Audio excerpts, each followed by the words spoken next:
कहते हैं कि वो तजारत पर गए। जब तजारत पर गए तो वहाँ एक राहब था। तो राहब ने यमन में पूछा कि आप कौन हैं? कहा जी मैं क्रैशी हूँ। क्या आप मक्के से आए हैं? कहा जी मैं मक्के से आया हूँ।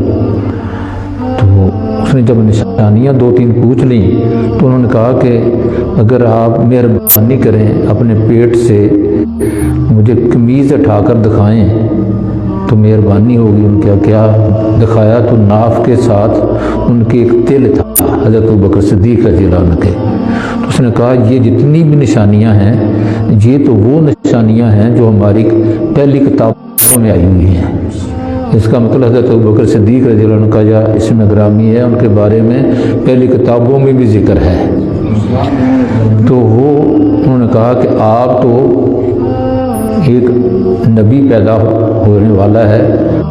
उन हज़रत सल्लल्लाहु अलैहि वसल्लम की अकीदत में मोहब्बत में एक नात लेकर दी। जब नात लेकर दी तो वो नात उन्होंने कहा कि जी ले जाओ, अगर मैं जिंदा रहा उनके दूंगा, नहीं तो ये मेरी नात जो है पेश कर देना और कहना कि मेरे लिए दुआ भी करें। जब हज़रत अबू बकर सिद्दीक़ रज़ियल्लाहु ताला अन्हु वापस तशरीफ़ ले आए तो वापस आकर पूछा कोई नई बात तो नहीं हुई? कहा कि अबू बकर सिद्दीक़ गए, वहाँ जाकर उनके दर अक्सर पर हाज़िर हुए तो हुज़ूर ने फरमाया कि अबू बकर कि मैं अल्लाह का रसूल हूँ और मुझ पर ईमान लाओ। तो अबू बकर सिद्दीक़ ने कहा कि हुज़ूर कोई शक नहीं है, लेकिन बस अपने दिल की तसल्ली के लिए कहता हूँ कि कोई दलील कोई निशानी है? का इससे बढ़कर क्या निशानी होगी कि यमन में वो जो आदमी राहब मिला था तो उसने आपको बताया नहीं है? तो अभी जुमा नहीं हुआ, जुमे के लिए पहले आ गए हैं, अब आप नमाज का इंतज़ार कर रहे हैं। तो इंतज़ार करें तो आपको जुमे का सवाब मिल रहा है। जब सहाबा कराम मस्जिद में बैठते थे तो सहाबा कराम जो थे वो मस्जिद में बैठकर नमाज का इंतज़ार नहीं करते थे, वो हुजूर का इंतज़ार करते थे। कहते थे कि हुजूर कब तशरीफ़ लाएंगे, और उनका जो रुख था वो हुजूर के हुजरे की तरफ हुआ करता था कि हुजूर का चेहरा नज़र आए और जमात करें, नमाज पढ़ाएं। वो तो एक इमाम के पीछे नमाज पढ़ें मस्जिद में आकर तो कितना गुने सवाब है? 27 गुना सवाब है। अकेला बंदा नमाज पढ़े तो और सवाब है, जब इमाम के पीछे नमाज पढ़ी जाए बाजमात तो 27 गुने सवाब बढ़ जाता है।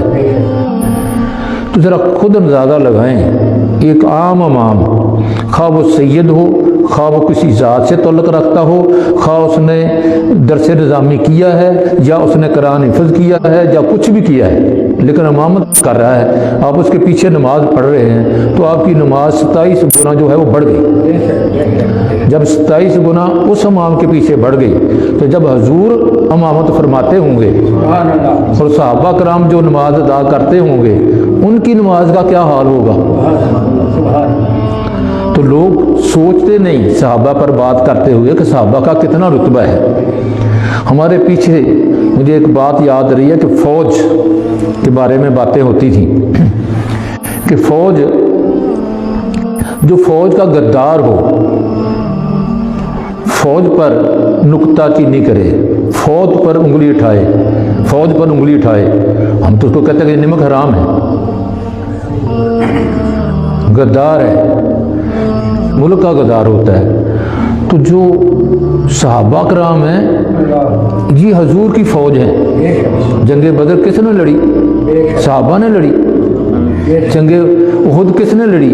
सहाबा ने लड़ी। जंगे खंदक लड़ी तो सहाबा ने लड़ी। तो ये किसी सहाबी पर उंगली उठाना, फ़ौज पर उंगली उठाना जो है ये गद्दारी कहाँ तक जाती है बंदा सोच भी नहीं सकता। फिर अबू बकर सिद्दीक़ के बारे में बात करें, फिर गारे हरा का वाक़या कितना मशहूर वाक़या है कि गारे हरा जो है गारे सौर, जब उसमें हिजरत के मौका पर हुजूर तशरीफ़ ले गए तो साथ हज़रत अबू बकर सिद्दीक़ रज़ी अल्लाह अन्हु थे। हज़रत अली तो उनके बिस्तर पर लेट गए, तो अबू बकर सिद्दीक़ जो थे साथ चले गए।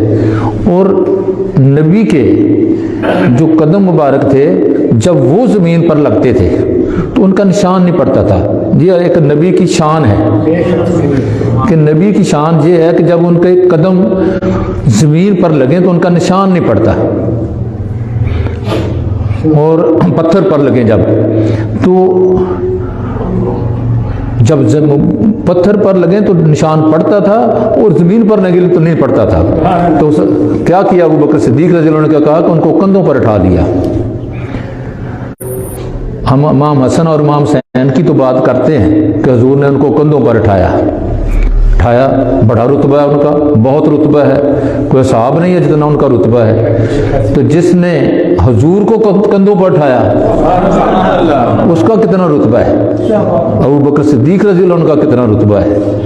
तो अबू बकर सिद्दीक़ रज़ी अल्लाह अन्हु जब गार आ गई तो वो गारे सौर के अंदर तशरीफ़ ले गए।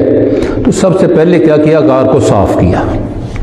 गार को साफ़ करने के बाद जब ऐन साफ़ हो गई, अपने यहाँ तक कमीज़ कपड़े भी तार कर वो सुराख बंद कर लिए, अपनी तसल्ली कर ली, और जो सुराख बचता था उसमें अपना पाँव का अंगूठा भी रख दिया।